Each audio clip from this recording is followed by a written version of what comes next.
Bah oui, j'ai aimé, ça s'est bien passé. On a remis du compost, on a regardé des images et on a planté nos plants de maïs et une fleur et même des tomates. Et chez toi, tu fais des composts ou pas? Non, mais je plante des fleurs, je plante des plants pois bois et des jolies fleurs qui poussent. Oui, Tu vas les sensibiliser aussi au compost? oui. Je vais les raconter comment le compost se forme, comment il fait pour être mûr et quand il n'est pas mûr, qu'est-ce qu'il y a dedans. Ben, ça s'est bien passé parce qu'on on a appris plein de choses comme comment remuer le compost, comment faire le compost et qu'est-ce qu'il y a dans le compost et aussi les différentes odeurs. Aussi on a appris comment planter les choses qui veut dire la tomate, les fruits et les légumes. Donc du coup, ça nous a bien aidé à faire le composteur et aussi aux différents composteurs. Moi, ça s'est bien passé. On a tous appris à faire du compost. On était contents tous. Donc. Et chez toi, tu as l'habitude de faire du compost chez toi ou pas? Non, mais ma maman ici, donc je vais plus l'aider. Et avec ma maman, on va beaucoup plus planter de légumes et faire du compost. À partir de demain, tu vas te mettre dans les composts aussi? Oui. Sûr? Sûr. Ok. C'est très important, on parle beaucoup de biodiversité et moi j'ai adhéré immédiatement à ce projet parce qu'il est important pour nos enfants qu'ils y ait ce retour à la nature et qu'ils comprennent l'intérêt de protéger notre nature. Donc on a déjà travaillé effectivement sur la biodiversité et en adhérant au projet de la graine à l'assiette, ils vont s'impliquer en plantant, en récoltant et en faisant attention à respecter la nature, les végétaux, mais aussi les animaux qui sont autour de nous et comprendre quelle est leur importance. Tout à fait, l'intérêt c'est qu'il y ait ce transfert à la maison. Donc ce qu'ils apprennent, ils vont aussi en parler chez eux et ils pourront reproduire les plantations qu'ils auront expérimentées ici à Matouba, dans leur jardin, chez eux. Tout le monde a joué le jeu, ils s'impliquent, ils sont très contents.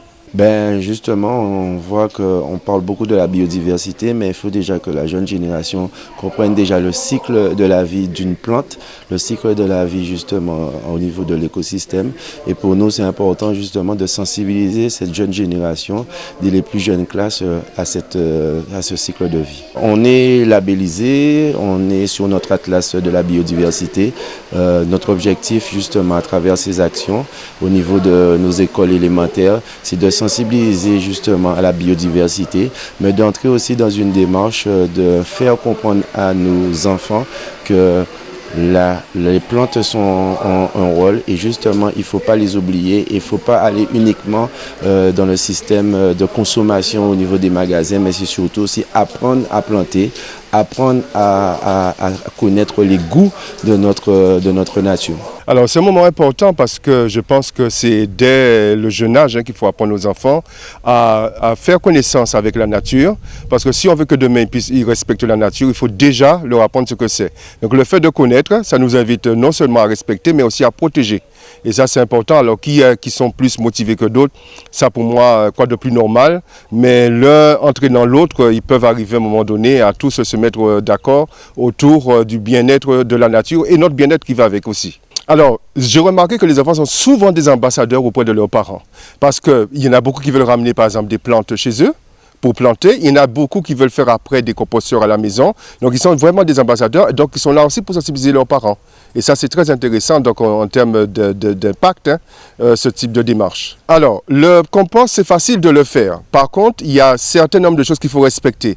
Le compost que nos parents faisaient, par exemple, derrière la maison ou dans un petit jardin qu'on avait, le petit jardin créole, on ne peut pas le faire partout. En centre-ville, lorsque j'habite en centre-ville ou en milieu périurbain, on est obligé de le faire dans un bac. Pourquoi? Parce qu'on peut avoir des nuisibles, des rats ou des souris qui viennent là, si on fait un tas.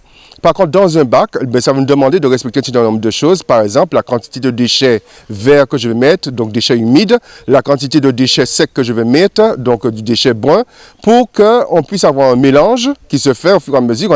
En général, c'est du 50-50, avec un bon mélange, et ça nous permet d'avoir en Guadeloupe, heureusement, et tant mieux pour nous avec notre climat, en 5 mois, on a un compost qu'on peut utiliser pour le jardin. Alors, premier avantage, donc c'est un amendement naturel. Donc, en quelque part, je redonne à la nature ce qu'elle m'a donné. Donc, on est dans une logique de cercle vertueux.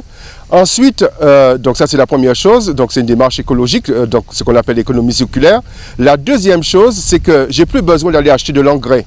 Et en sachant que la différence entre mon compost et l'engrais, c'est que l'engrais va venir pour nourrir ma plante.